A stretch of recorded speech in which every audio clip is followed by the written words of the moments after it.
Hi everyone, I'm Allie. If you want a tennis bracelet and don't want to pay for that diamond price, stay tuned for this video so that way you can see a Chaton in its setting in that tennis bracelet style. Remember, if you want to get any of the materials for this video, go ahead and look below the video in the description. You can get links there to purchase from us online. So many of you may have not realized or known that there are settings, and this is a setting bracelet for a Chaton in an SS24, which is going to be about 4.5 millimeter. And we're going to put the Chatons into the setting. You can do a variety, different crystals, different colors as they go along the line. And the nice thing with this setting, you can obviously take this off if you don't want to use it, but this one comes with the lobster clasp already attached in an extender chain. So it goes down to a size 6.5, I believe. Let me quote that correct.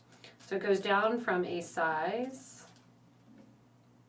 6, all the way down to that extra 2 inches. So you can go the whole way from a 6 to an 8 with this one bracelet. You can see I've already gotten a little start on this, making this kind of cha-cha tennis bracelet here. And I'm going to show you the proper ways to put the crystals into their space, and then also how I'm going through and adding a little bit of extra bling and doing a couple different things for this project. So I'm using, again, the Potomac Crystal Chaton, and I simply drop it into that settings. These bracelets have a pretty large prong setting here, and there's specialty tools for this, but honestly, you do not need them. What you're going to need is a needle nose pliers. You can use a nylon jaw pliers if you want. You're just going to go right in over top of the 2 metals there, holding at the bottom and then at the top, making sure that you're not scratching the bottom of your piece. Honestly, it's going to get scratched up anyway when you wear it. Not that big of a deal if you do happen to scratch it. I like to do the opposing corners when I'm putting this first crystal in, that I do one side and then the other side. And you'll notice I'm not going and pinching down really, really tightly at the start. I'm going to flip over then and do my third side. And when I pinch the prongs down, I want to make sure that I'm not pinching down on the crystal because that will scratch. I'm going to go in and do that first prong.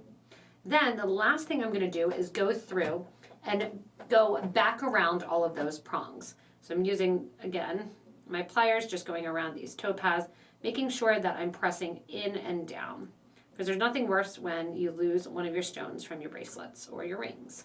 This is also a good little indication. Hey, if you've got anything with prongs and with settings, make sure to periodically go through your jewelry, and you can just take your pliers and kind of make sure and be like, yep, still down, still good to go, and go along the piece.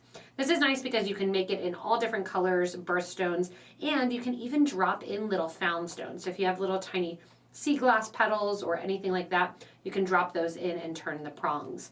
The nice thing about this bracelet, they're not open in the back, so it's not going to drop through if you do have that different size or the different piece to go in it. I'm going to continue adding and dropping in, and it's super simple, all of those little crystals here. If it doesn't sit right on the first try, you can go in and readjust. If you happen to have a nice little helpful tool right here to set your stones, you can pick it up, pop it in right there in the middle, take that out, and then go through and start to work with your prongs. Now that I have my 21 Chatons in place here, it's time to go in and decide whether or not you want to keep as is, whether or not you want to wrap it on a piece of leather, or if you want to go in and make it a little bit of a cha-cha or a charm style like I'm going to do here. I love the look of mixed metals, so I'm going in for the silver look and the gold mixed together. I'm going to be using some oval jump rings. So these are an oval jump ring in a 5x7 millimeter that's going to sit between each of the little settings between my bracelet. So those I'm just going to kind of have out here. And then I also have 2 sizes of crystals, playing off kind of that honey and gold and silver color. Potomac Crystal Round in an Apricot AB 2 millimeter, and then a Rondelle in a 2x3 in the Smoky Topaz AB. Both of those I'm going to put on small head pins, some 1-inch gold-plated head pins here. And when I put them onto the head pins, I'm not going to even worry about rounding out or making sure that my loops are sitting correct. I'm just going to literally round them out. So what you're going to want to do is put a bunch of these on head pins. There are 20 spaces because there's 21 of your crystals, and I'm going to use about 30 of each color, putting in 3 between each of my sections, mixing up the colors that I have. Once I get a bunch of these that are onto my head pins, I want to do just a small turned over loop. To do so, I'm going to leave here, and you can grab out your ruler if you want to. I'm going to leave about 1/4 of an inch from the end of the bead to the top of the head pin. That's going to be consistent with all of them. So if you want to load a bunch of your head pins for time-saving sake, that's going to be great, and then you're ready to go to round them out. When you're rounding them out, you're going to pick your spot on your round nose pliers. If you want to, you can grab a Sharpie marker, mark where that is so your loops stay consistent, and we're just going to do a roll method to close or to make this loop.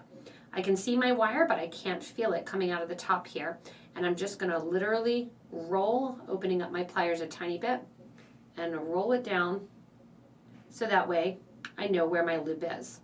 Once I have that first loop established, again, this can come off with rubbing alcohol. I'm just going to go in with my marker, mark right there on my pliers. Now I know exactly which loop or where I need to hold it when I make my loop. I also like the fact that if I load a bunch of head pins, I can cut them all at the same to the same time and use the previous one as a little measurement. You get in a groove and you can kind of eyeball it exactly how much you need to cut off along the project. So go ahead and make about 60 of your head pins with different colors on. You can really have fun with this. Make it very, very colorful if you want to. And go in and change up what colors. You could use some crystal in the middle instead of the topaz color. 60 of these, and then we'll go on and I'll show you how it's going to be a little bit tricky but works to put that oval jump ring in between each of our settings. Once you've done a ton of this little twisting and cutting and everything, you're going to have approximately 60 of your crystals in the two colors, so 30 of each. Now I've already gone ahead and attached some of them and attached one of my rings. So I'm going to show you how, once the ring is attached here, how you're going to open it up, slide on your crystals, and then close it up. So here on the setting opening, I like to add the ring separate from the actual beads, because when you try to attach the ring to the center of the bracelet, it gets awkward with it having beads on and they end up falling off anyway. So I'm just going to open up here, shift it off to the side, and slide on 1, 2, and then 3 of my crystals. And honestly, I'm not picking up in any order, so it doesn't matter if I'm picking up the round or the rondelle. I'm just picking them up separately. Because this is a tight space, I recommend using your round nose pliers as your other ones to hold. And holding them, twist that back shut. When you're twisting this ring, and you can see then the crystals will go to the front, they'll go to the back, they'll spin all around. When you're holding and you're opening that ring, you want to think of your oval ring here as a complete oval that you don't want to mess up the shape. When we're putting it onto our bracelet, we're going to slide that opening to the side.